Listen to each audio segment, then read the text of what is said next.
Meus irmãos, prestem atenção nesse vídeo. E nós ouvíamos o barulho dos gritos do lado do quintal, do lado de fora. Ah! Buf! Ah! Sempre que... Há poder no sangue de Jesus. Ah! Buf! Ah! Buf! O mundo espiritual é real. É real. É literal. Entendeu? Eu acho que o mundo espiritual... Eu até me gabo em dizer que o mundo espiritual é mais real do que o mundo físico. Só para situar as pessoas. Tem um texto bíblico muito conhecido, Mateus, Evangelho segundo escreveu Mateus, capítulo 3, versículo 33.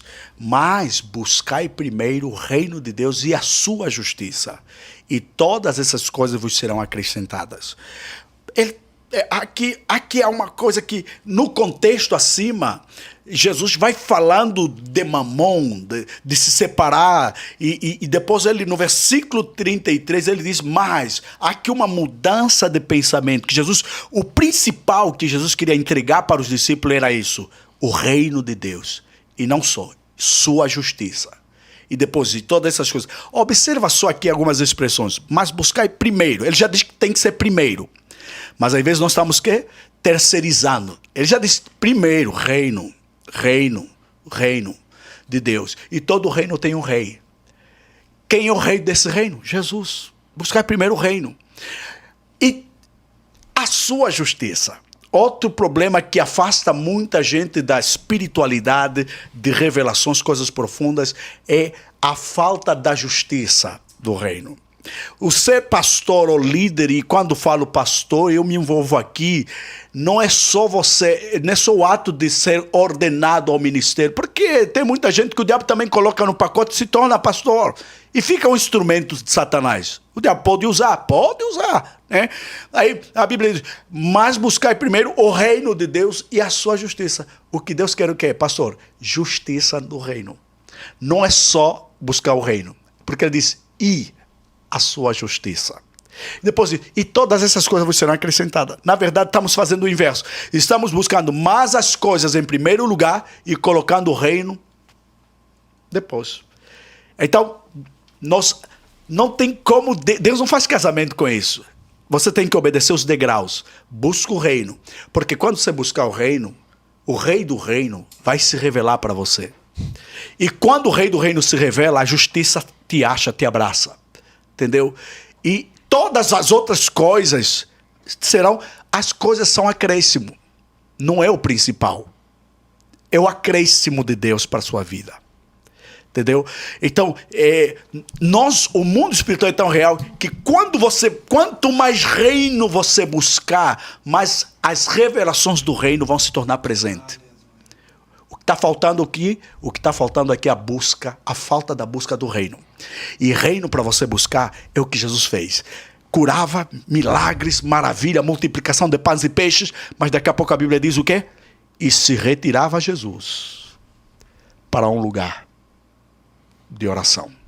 E os seus discípulos o acompanhavam. Milagre, maravilha, cura. Jesus subiu por cima do mar e subiu no barco que era de Pedro e levantou-se a tempestade. E Jesus dormindo, porque Jesus disse, passemos para outra banda. Mas eles, mestre! Jesus disse, eu disse passemos, era para passar, não era para gritar mais. Era só para passar. Apesar da tempestade, era só para passar.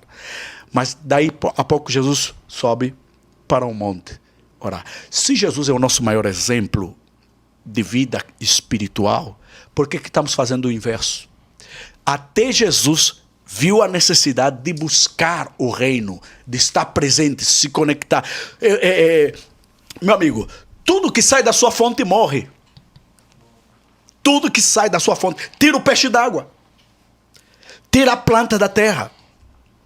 Tira o homem de Deus. É só arrancar o pastor de Deus. O pastor, se sai de Deus, sai da sua fonte. Tudo que sai da sua fonte morre. E Deus não fala com quem saiu da sua fonte. Então, nós precisamos voltar outra vez para a fonte. E Deus é a maior fonte, é a nossa inspiração, é a nossa revelação. Quanto mais você se aproxima dele, mais você se assemelha com Cristo. Sabe por que Judas teve que beijar Jesus? Simples, porque eram todos da mesma fonte, estavam todos parecidos. E Judas disse, vocês não vão conseguir, Romanos. Para conseguir Jesus, eu tenho que vos dar o sinal, porque eu andei. Só alguém que estava na mesma fonte vai conhecer os teus planos, tuas estruturas. O que é espiritual em toda parte.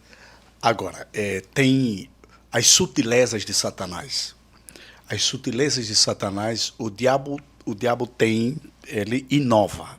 O diabo, ele não usa os mesmos ataques que ele usa numa nação que tem um determinado grau de concepção. O diabo é tão inteligente, ele é esperto. Ele não vai usar a tática que usou lá e vai usar aqui, né?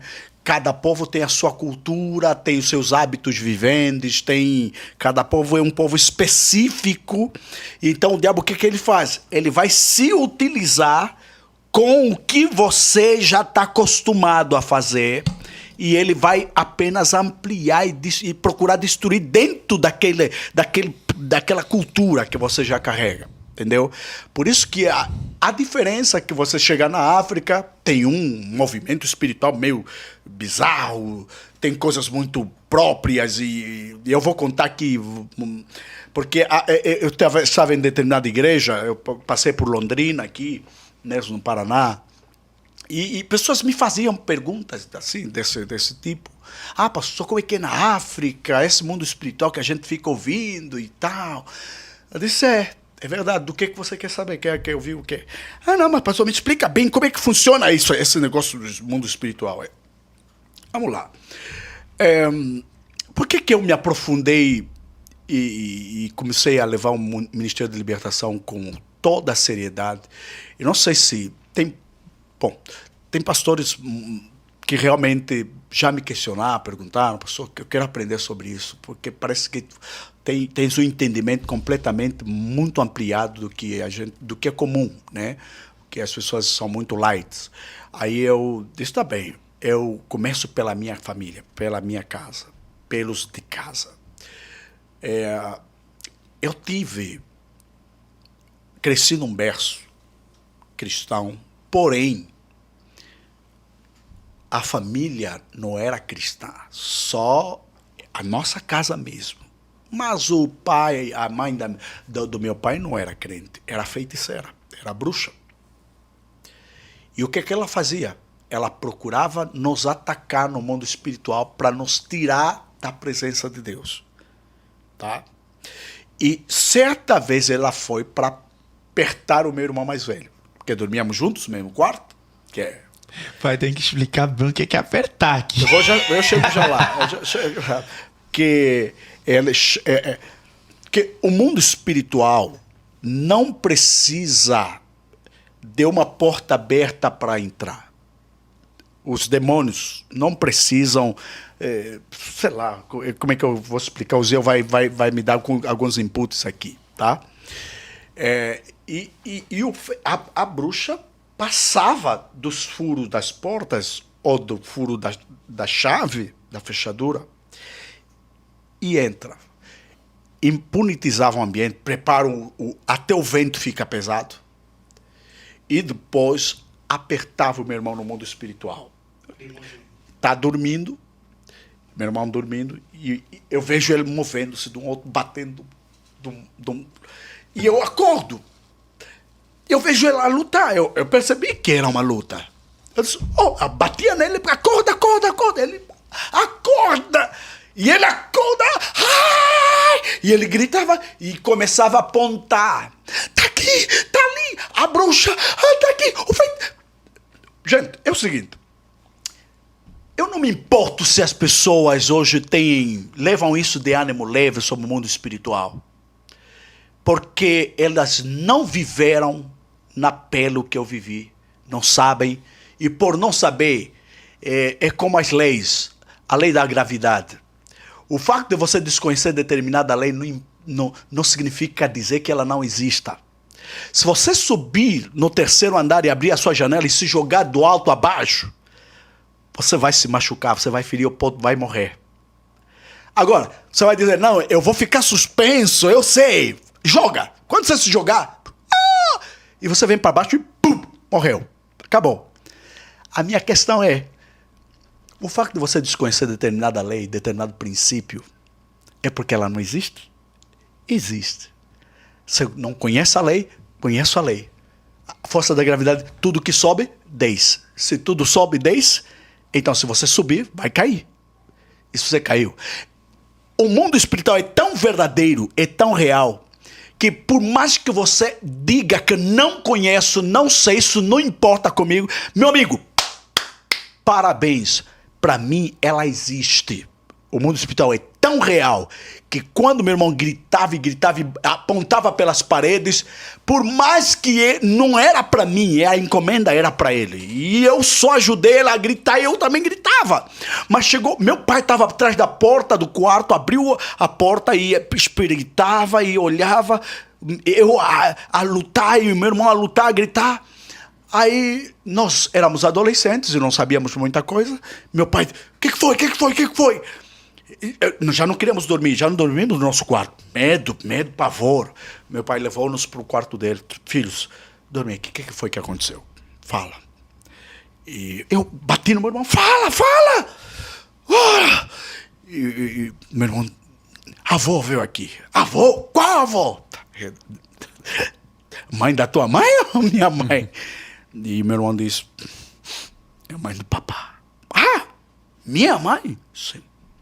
Ele veio me apertar no pescoço e estava a me dizer, vamos, para levar no mundo das trevas. E meu pai disse assim, meu pai já era crente, era evangelista. Meu pai olhou para nós, leu as escrituras e disse, ele lia sobre o sangue de Jesus. E meu pai disse assim, filhos, escutei uma coisa, eu vou dar uma instrução agora. Peguem isso agora, em definitivo.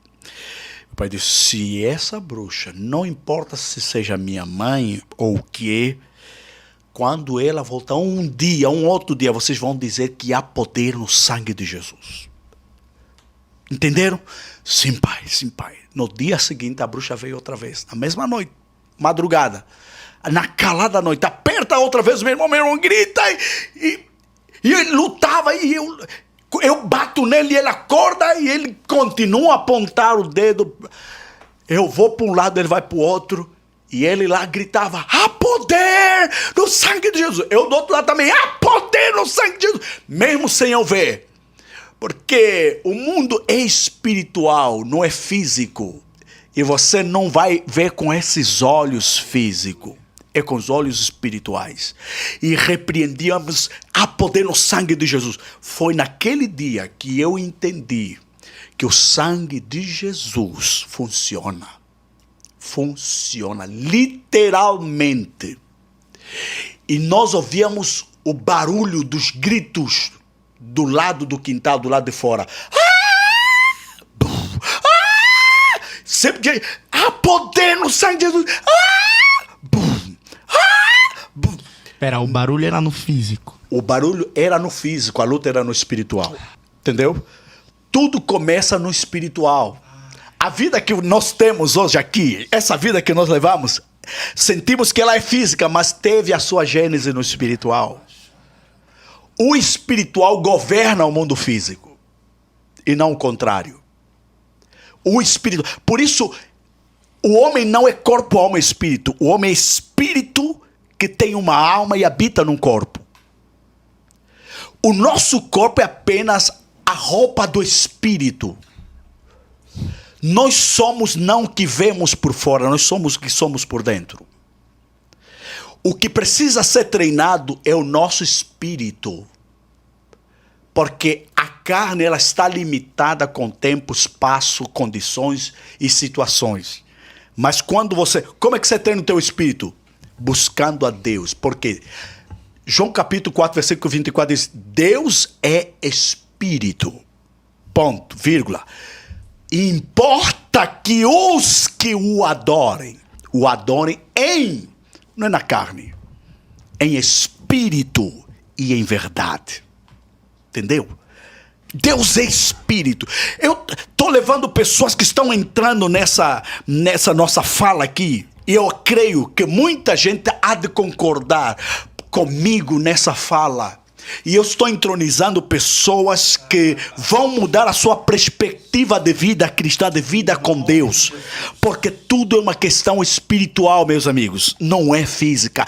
Por isso Paulo, apóstolo aos Efésios, ele vem dizer, aí o capítulo 6, versículo 17, 18, aí versículos subsequentes, Paulo vem dizer, porque a nossa luta, não temos que lutar contra a carne nem o sangue. O que são potestades? Mas temos que lutar contra os principados, as potestades.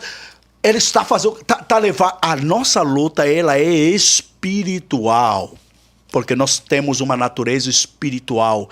Embora vivemos neste físico, mas nós não somos isso que nós vemos. Nós somos muito mais. Nós somos espirituais. E de outro modo também é verdadeiro. Quando funcionou para mim, porque mas como que ficou a avó? A avó no dia seguinte apareceu ferida no físico, ferida. E ela olhava e dizia, vocês queriam me matar. No físico. Não, vocês foram na casa dela depois? Não, que ela estava na casa do tio, era perto, e ela vinha, falava o dialeto, vocês querem me matar, querem me matar. Quer dizer que a luta, porque todo mundo precisa, na oração, a oração é uma luta espiritual. Quando você está orando, você está no mundo espiritual, você não está no físico.